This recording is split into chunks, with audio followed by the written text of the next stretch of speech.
This is the retrograde 6-month reading for the zodiac sign of Pisces. Pisces, what areas of your life do you need to revisit, reconsider, reheal, repurpose, re-strategize, and replan? What's coming up for you to focus on? Where should you be setting your attention and your energy? What intentions should you be setting for yourself?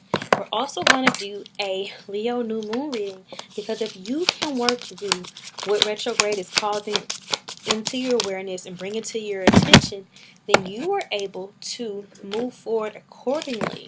Okay, you can maximize the energy of one of the strongest new moons that we have this year, as well as call into your awareness the manifestations of the moons to come. But you got to be able to make it through this retrograde energy first. Okay, all right, Pisces. So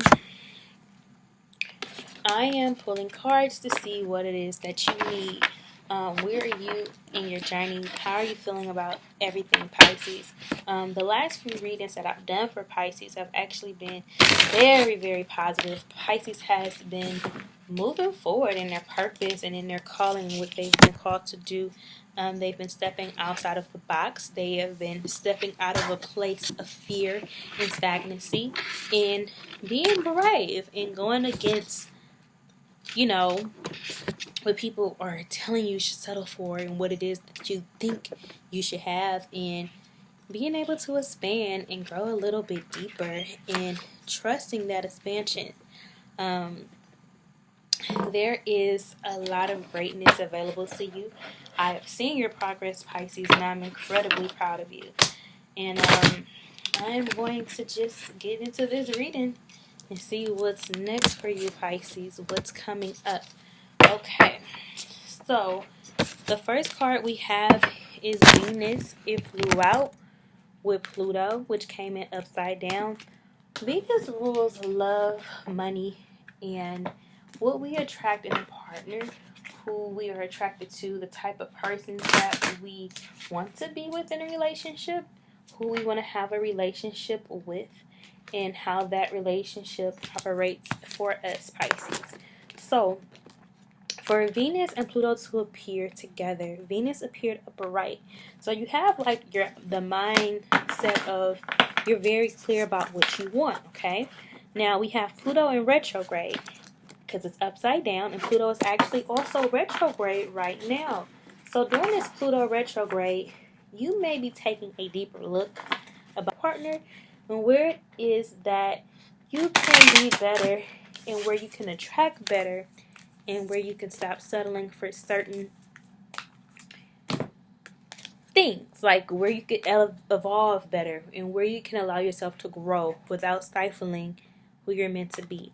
So, for Pluto to be upside down, this is a time of rebirth, healing, and transformation when it comes to love.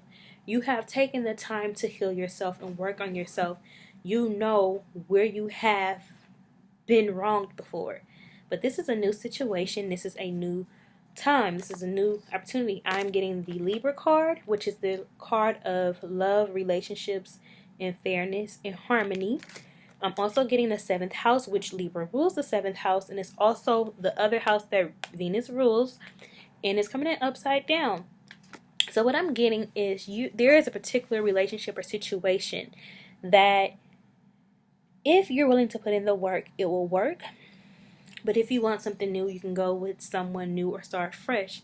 But in this current situation, with this love interest that you have, things can work if you're willing to transform, if you're willing to rebirth, if you're willing to do the hard work, if you're willing to show up, if you're willing to go outside of your comfort zone, if you're willing to grow. Are you willing to evolve? Are you willing to roll up your sleeves and get your hands dirty? Now, we know, because Pisces is such a giving sign, they have big hearts. Sometimes they get hurt, right? When Pisces get hurt, it's like you guys just will then decide like, okay, well, I don't want to be with anybody. I don't want to give myself to anyone else. I'm getting for you to grow in your current situation and to work on your communication. Communication came in upside down. Now, this is the throat chakra. So this is activating your throat, speaking your truth, and not allowing yourself to be victim, showing up for yourself, really expressing what it is that you need, what it is that you want, what it is that you desire. What's the worst that can happen? They can say no, but the answer will always be no if you don't ask. Now, you know that you're going to be what your partner needs, and you're willing to be flexible and adjust to whatever it is they're asking, but it has to be mutual. But they cannot help you. They cannot grow with you. They can't evolve with you if you don't speak up about what it is you need. Now, make sure that you're not in a situation where when you speak up that you're demonized for it. It's not selfish when you have needs and that you're asking to be valued and you're asking to be heard and that you're worthy and to be affirmed of love. You first have to give that love to yourself before you can be giving it to anyone else. But there is so much opportunity for healing and love and communication. I'm not seeing that this is going to be an easy relationship, but I am seeing that it can be very fruitful, very productive. There's a lot of blessings involved if you guys are willing to work together, if you guys are willing to listen to each other, communicate respectfully. So sometimes it is not best to talk to someone when you're angry, because when you're angry and you're talking to someone, you may have a tendency to talk at each other versus to each other. So if you need to take time and space apart for you to, then so be it. Okay? So allow yourself to heal. Allow yourself to heal with your partner.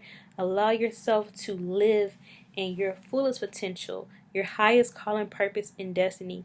I am seeing that the reason why this particular relationship has so much back and forth and turmoil is because it is the relationship you're supposed to be in, but you're supposed to be a different version of yourself. You're supposed to be an evolved version, a healed version. You're not to be the person that you've been in the past. Yes, that may have worked when you guys were getting into the relationship, but as you're healing and moving forward, it's calling for a new version of you, a mature version of you. Are you praying together? Do you go to church together? Do you meditate together? Do you set out your goals together? Do you make a plan for financial abundance together? Do you guys talk about ways to create a legacy together? Do you spend time together, intimate time, one-on-one? If there are kids involved, even without the kids, just you and this person.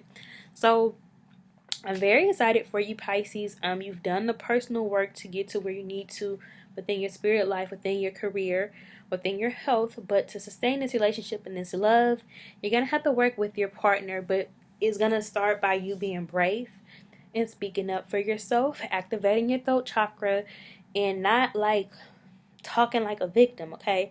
Or like, you always do this to me and you're just the most horrible person ever, blah, blah, blah. Like, no. How are you showing up for yourself? Are you holding yourself accountable? Like, you can point the finger at your partner all day long, but there's four pointing back at you. Are you tolerating behavior that is less than you? Are you settling? Like, do you know your worth? Are you not afraid to walk away if this person is unwilling to work with you? Are you trying to get to a solution? Are you content in the drama?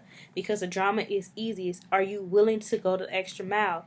So I'm seeing that you will go and you will be and receive your wildest dreams, but you have to be willing to do the work, put in the work, heal from your drama, your trauma, break generational curses, heal your inner child, be on top of your health, be intentional and deliberate, and put in the work necessary. So I think it's a blessing to be in a situation that you know is solid, long as you maintain it and be appreciative of it and be grateful by practicing maintenance and self-care and honing this for success. So that is your new moon in Leo and your 6-month retrograde reading, Pisces. Bye.